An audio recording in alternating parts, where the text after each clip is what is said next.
নমস্কার সকলকে, ভালোবাসার রান্নায় সকলকে স্বাগত। ভালোবাসার রান্নায় আজকে একটা হাই প্রোটিন রান্না দেখাবো। এই রান্নাটা হাই প্রোটিন সমৃদ্ধ কিন্তু নিরামিষ। এটা ডাল দিয়ে একটা খিচুড়ি হবে। দু রকম ডাল আমি ব্যবহার করবো এখানে।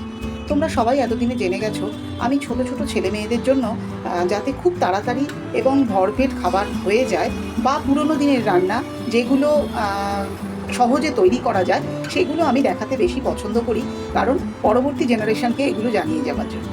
ঠিক সেরকমই একটা আইটেম আজকে। এর জন্য আমি এখানে 1 বাটি মুগের ডাল, 1 বাটি মসুর ডাল নিয়েছি। ছোট বাটিতে আমি মাপটা নিয়েছি। তার সঙ্গে 2 বাটি চাল নিয়েছি। আমি এখানে আতপ চাল নিয়েছি। তোমরাও এটা আতপ চালেই করার চেষ্টা করো। তবে এখানে যদি 2 বাটি ডালে তোমরা 1 বাটি চাল দাও সেটা আরও বেশি খেতে ভালো হবে। এর সঙ্গে আমি ফোড়নে যেগুলো দেব এই জিনিসগুলো কিন্তু দিতে হবে। তেজপাতা 4টে নিয়েছি, বেশ কয়েক টুকরো দারচিনি নিয়েছি, লবঙ্গ নিয়েছি 6-7টা, 4টে ছোটো এলাচ নিয়েছি, 8-10টা বোধহয় গোলমরিচ নিয়েছি। এবং এই রান্নাটা কিন্তু ঘি দিয়ে করতে হবে। আর যারা ঘি পছন্দ করো না বা খাও না তারা এই রান্নাটা মাখন দিয়ে করো। সামান্য একটু তেল আগে দিয়ে নেবে, তারপরে মাখনটা দেবে, তাহলেই হবে। এখানে যা যা সবজি তোমার বাড়িতে থাকবে সব কিছু দিতে পারবে। আমি এটা একটু পেঁয়াজ দিয়ে করব বলে একটা মিডিয়াম সাইজের পেঁয়াজ নিয়েছি, আর এই 4-5 কোয়া রসুন নিয়েছি। এটা কিন্তু গোটাই রাখতে হবে। আর এখানে আমি 5টা কাঁচা লঙ্কা নিয়েছি, ফাটিয়ে দিয়েছি। তোমরা ঝাল যে যেরকম খাও সেরকম দেবে। এখানে আমি শুকনো লঙ্কার গাজর নিয়েছি, কুমড়ো নিয়েছি, টমেটো নিয়েছি, ক্যাপসিকাম নিয়েছি। এছাড়াও তোমাদের যার বাড়িতে যা সবজি থাকবে সবটাই দিতে পারো, এমনকি লাউও তোমরা দিতে পারবে। কোনো সবজিতে কোনো বাধা নেই, যত রকম সবজি দেবে আরও ভালো লাগবে খেতে। এছাড়া আমার আরেকটা জিনিস লাগবে, সেটা হলো গরম মশলা পাউডার, আর রেগুলারের যে বেসিক মশলা নুন, হলুদ, ধনে জিরের গুঁড়ো সেটা লাগবে। প্রেশার কুকার বসিয়েছি। প্রথমে একটু তেল দিয়ে তারপর ঘি বা মাখন যে যা দেবে সেটা দেবে। যদি সাদা তেল বা বাদাম তেল এসব না থাকে সর্ষের তেলও দিতে পারো, কোনো অসুবিধা নেই। তেলটা অল্প গরম হলেই হবে, একদম জ্বালানোর দরকার নেই।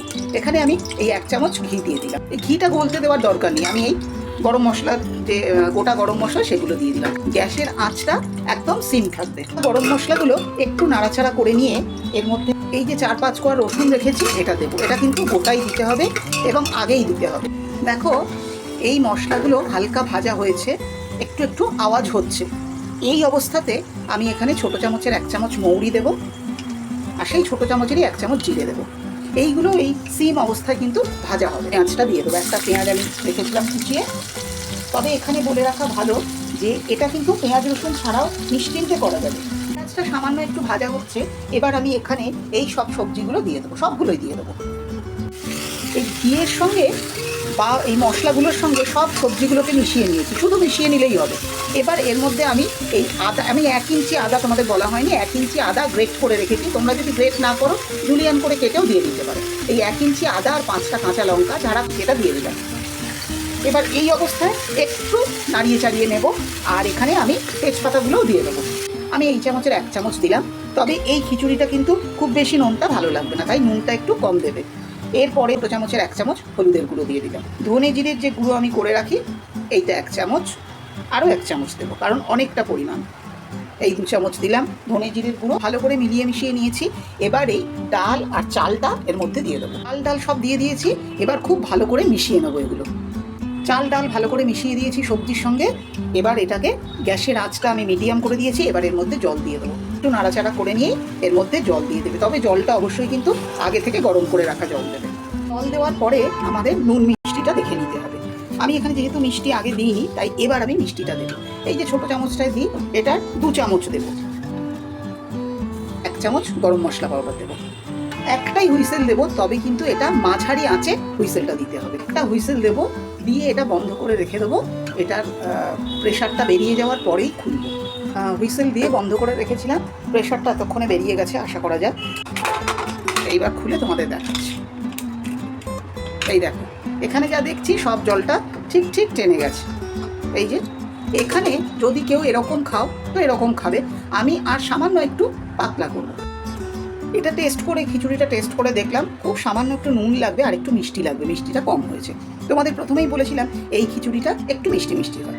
এর জন্য আমি যে গরম জল করেছিলাম সেই গরম জলটাই এতক্ষণ এত ঠান্ডা হয়ে গেছে, এটাকে সামান্য একটু গরম করতে বসিয়ে দিয়েছি।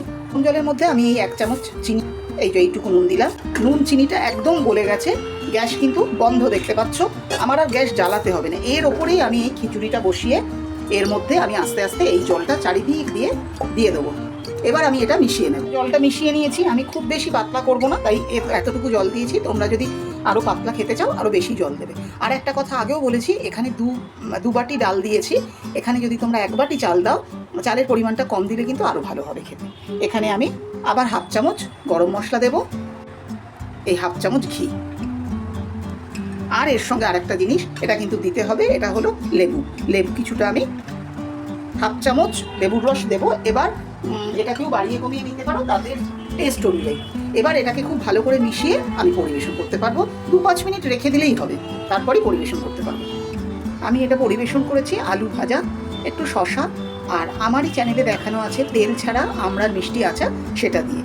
এখানে যদি কেউ ঘি ভালোবাসো আরও একটু চামচে করে ঘি নিতে পারো। আলুটা আমি খিচুড়ির মধ্যে দিইনি, তোমরা হয়তো লক্ষ্য করেছো, কারণ আলু দিলে জিনিসগুলো নষ্ট হয়ে যায় তাড়াতাড়ি। আর তেজপাতাটাও কিন্তু দেওয়া হয় যাতে তরি তরকারি নষ্ট কম হয়, তার জন্য। এইভাবে তোমরা তৈরি করো, কত কম সময়ে হয়ে গেল যদি জিনিসগুলো একটু জোগাড় করে রাখতে পারো। আর এখানে আমি তোমাদের আগেও বলেছি, যা খুশি সবজি দিতে পারো, তাতে স্বাদ বাড়বে বই কমবে না। আমি এখানে একটু সামান্য ভাজা জিরের গুঁড়ো ছড়িয়ে দিয়েছি, তোমরা হয়তো বুঝতে পারছো, খুব সামান্য। আর এইটা দিয়ে পরিবেশন করেছি। তোমরাও তৈরি করো, ভীষণ ভালো এর স্বাদ এবং হেলথ বেনিফিটও অনেক বেশি। তো তোমরা তৈরি করে খেয়ে আমাকে জানিও কেমন হয়েছে। ভালো লাগলে লাইক করো, কোনো সাজেশন থাকলে জানিও। আমার চ্যানেলটাকে সাবস্ক্রাইব করো। সকলে খুব ভালো থেকো, সাবধানে থেকো। নমস্কার।